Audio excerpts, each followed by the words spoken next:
Hello, YouTubers, friends, compatriots, bootleggers, shills, desolate, sirs, peasants, vassals, coppers, bulls, pigs, flatfoots. I'm a useful idiot, and today I want to talk about a recent car chase and shooting in Cleveland. We have a Cleveland Copapalooza, and I don't normally talk about specific incidents of police brutality, police using lethal force, a lot of questionable police tactics these days. I have documented it in a general sense, and I'll attach those videos below about militarization of the police and general police behavior these days. But one reason why this incident stands out for me is because it addresses one of the criticisms of people who talk about police brutality, and that is the idea that there are some rogue cops. And of course, the rogue cop theory has been with us probably throughout American history.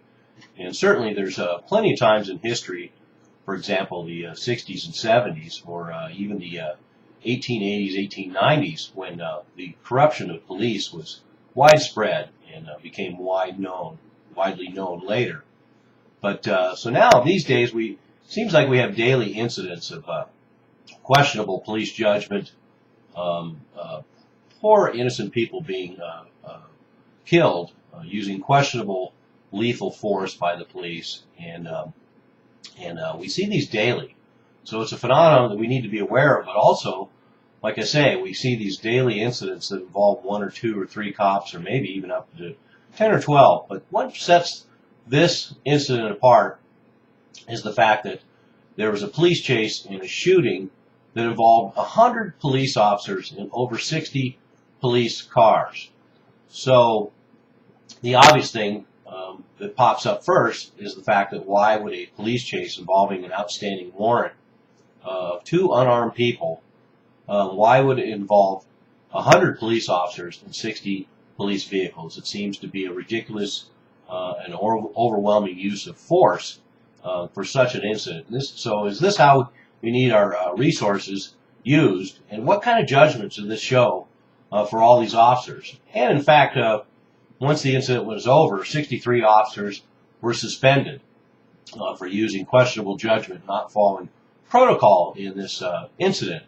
But none of them were suspended for more than 10 days, so hardly any punishment to speak of.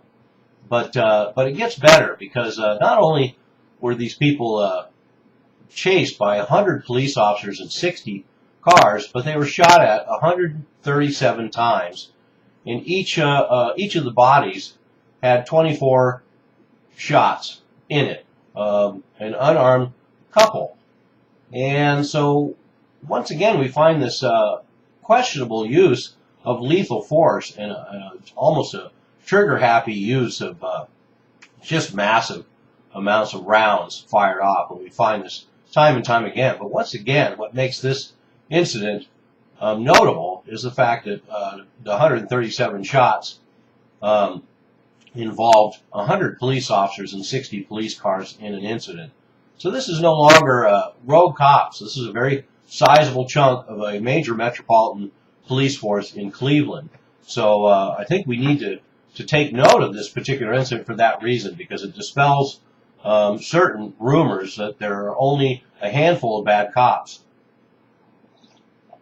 Because one other thing that this incident exemplifies is the fact that all of these cops, 100 that were involved in this, all got together and were involved in filing false police reports about what happened. So we're not shocked by this brotherhood of cops and this protectionism, but it's shocking, as always, to see this level of perjury and lying done by a police force on a large scale just to protect themselves from seriously questionable judgment in an incident like this. And once again, it goes back to the fact that police, they have a plethora of both lethal and non-lethal weapons. And why does it always seem to end up that when a policeman is called to an incident, somebody ends up dead?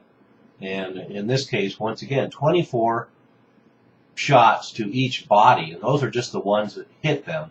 And is that really necessary? It paints a very disturbing picture of police in America today.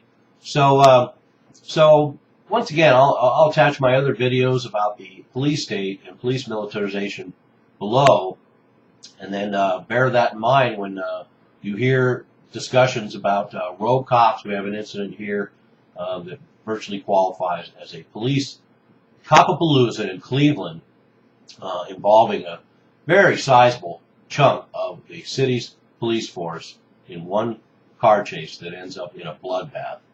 America today. I'm a useful idiot. Don't you be one too.